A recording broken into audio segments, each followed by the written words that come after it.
Bon, alors donc très rapidement, on va poursuivre avec la quatrième question de cet exercice. Et la quatrième question ici, c'est de déterminer, c'est de représenter, autant pour moi, c'est de représenter eh bien, le graphe, c'est-à-dire le comportement du champ électrostatique. Donc c'est de représenter au fait ici l'allure du champ électrostatique. Donc je vais représenter l'allure du champ électrostatique. Donc très rapidement, allure du champ électrostatique,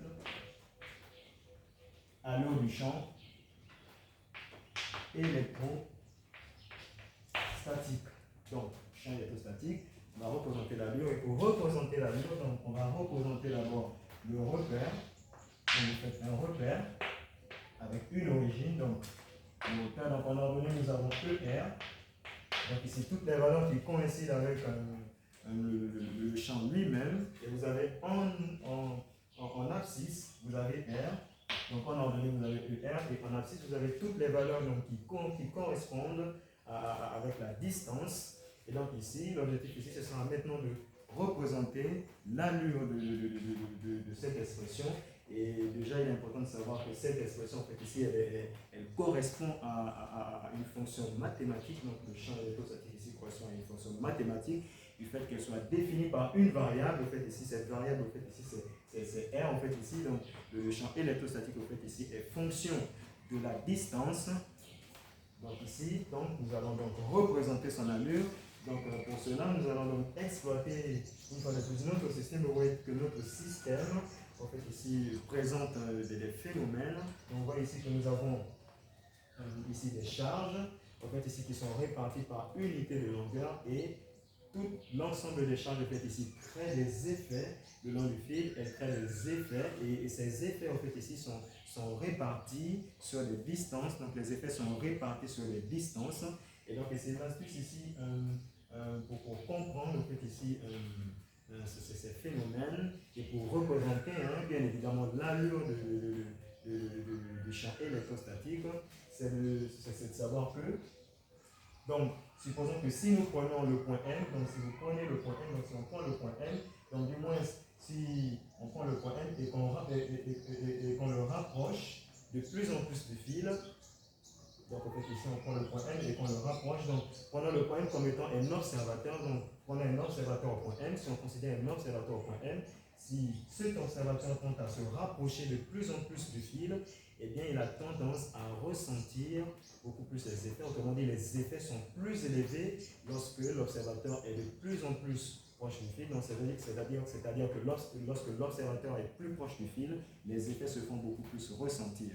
Alors que lorsque l'observateur, donc lorsque le point M, donc lorsque l'observateur tend à s'éloigner de plus en plus du fil, les effets tendent à diminuer. Donc ce qui nous permet en fait ici de comprendre en fait ici que eh bien, le champ, eh bien, il décroît bel et bien en 1 sur R du fait ici des effets.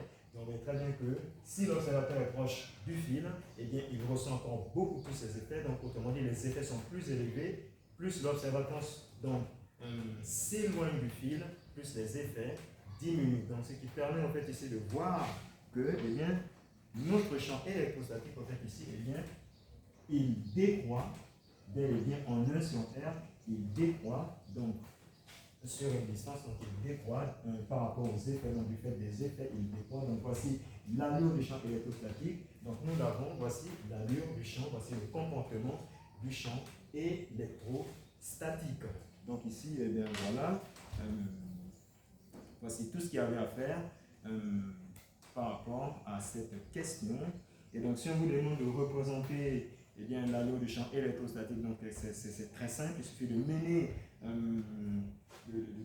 quelques petites analyses en ce qui concerne les phénomènes qui ont lieu au niveau du système. Et voilà, c'est très simple. Sans problème. On y arrive, on y parvient.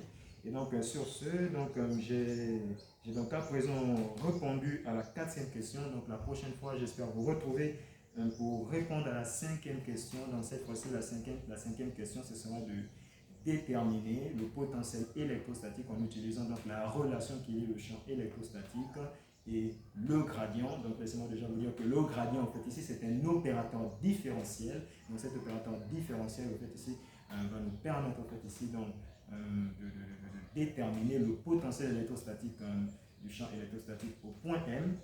Et donc ici, l'objectif au fait ici, l'objectif de cette question, ce sera donc